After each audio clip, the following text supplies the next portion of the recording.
Another interesting car today around the figure 8. We are in the Mustang Ecoboost. This one has the sport package on it though, and it's a manual.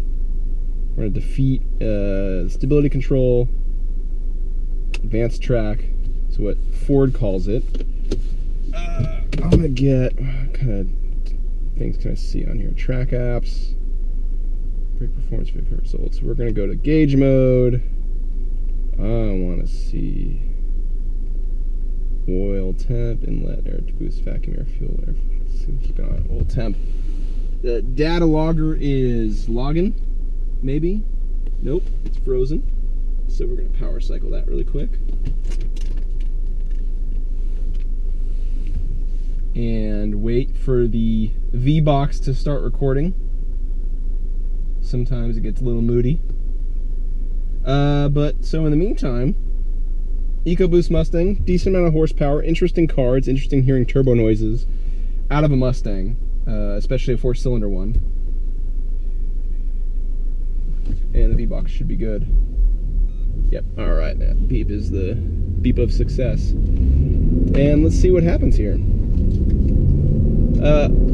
Yeah, before I comment too much, we'll just go for it.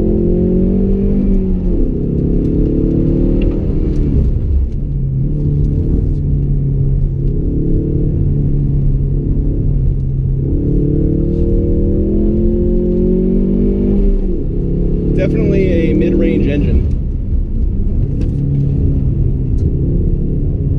You can kind of feel it run out of steam in the high revs. So I'm short shifting it.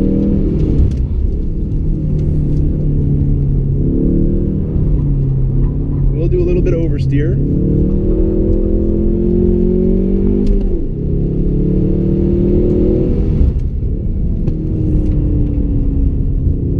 Definitely a little pushy on the entry phase, but we'll come out aggressively. I'm really missing the high RPM power though. I wish this thing was a little, oh yeah, all right, a little too fast entry. I wish this thing had a little bit more grunt on the top end. That's okay.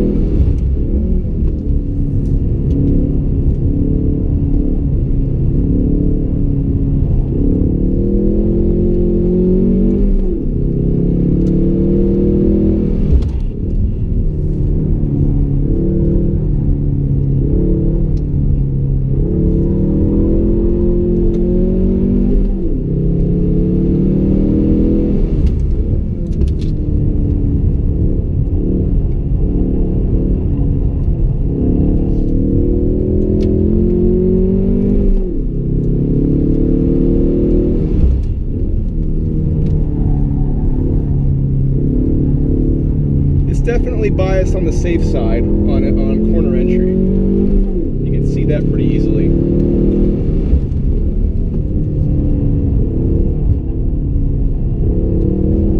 But you can get it to rotate a bit on throttle, which actually felt pretty good there.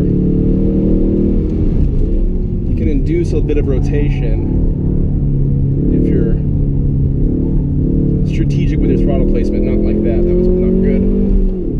Probably do one more. The steering feel is actually pretty good. I rather like the steering feel. The front end just feels a little soft as a whole. In fact, the entire car feels a little soft and a little heavy. I mean, it's tracking in decently, but there seems to be just general sense of weight to everything. I think overall, solid car. It's perhaps not the performance special we had hoped, but that doesn't make it a bad car. Interesting little pocket there.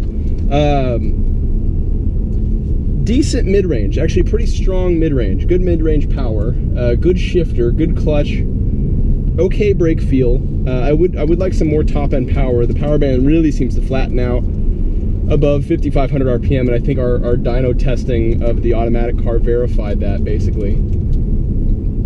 Steering feel is good. This is the You know, it tracks along the corners nicely. It just feels a little dull, a little hefty on limit scenario. It also feels pretty big. This feels like a big car. And that's partly because, you know, it is. And you sense the heft in it. That said, it's still, you know, this generation of Mustang, excluding the Boss 302 and the Laguna Seca edition, this is probably the best, you know, handling Mustang, at least the best, you know, non-V8 handling Mustang we've seen in a long time. You know, again, excluding the Laguna Seca and all that. I mean, it's funny to think, the lightweight turbo 2-liter engine, definitely, you know, that's going to help out a bit, taking some weight off the nose. Yeah, I just wish there was an option to get this car set up more aggressively. You know, I don't expect the base car, the base turbo 2-liter Mustang, to be an aggressive track car. But when you put on, you know, track packages like this one has, I would expect a little bit more aggressiveness in the way of the chassis setup. Altogether, it's still, I still think it's a fine car. Like there's not a lot to complain about here if you're going to drive this thing as a daily driver. But I think it also has some room for improvement too. Now let's see if we can't have some fun.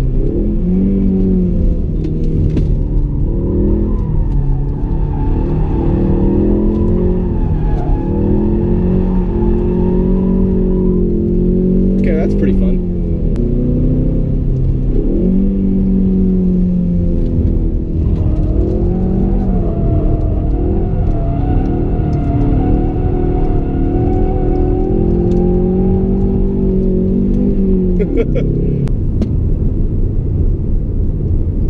Do one more for our photographer here.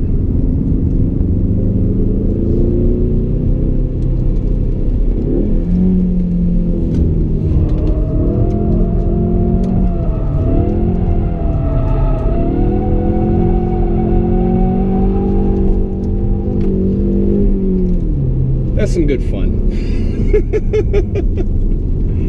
That's some good fun. Well, it's reassuring to know, even if it's not like the ideal track performer, you can still drift a Mustang. That's really what it's all about. That's really the most important part. So, well done for it.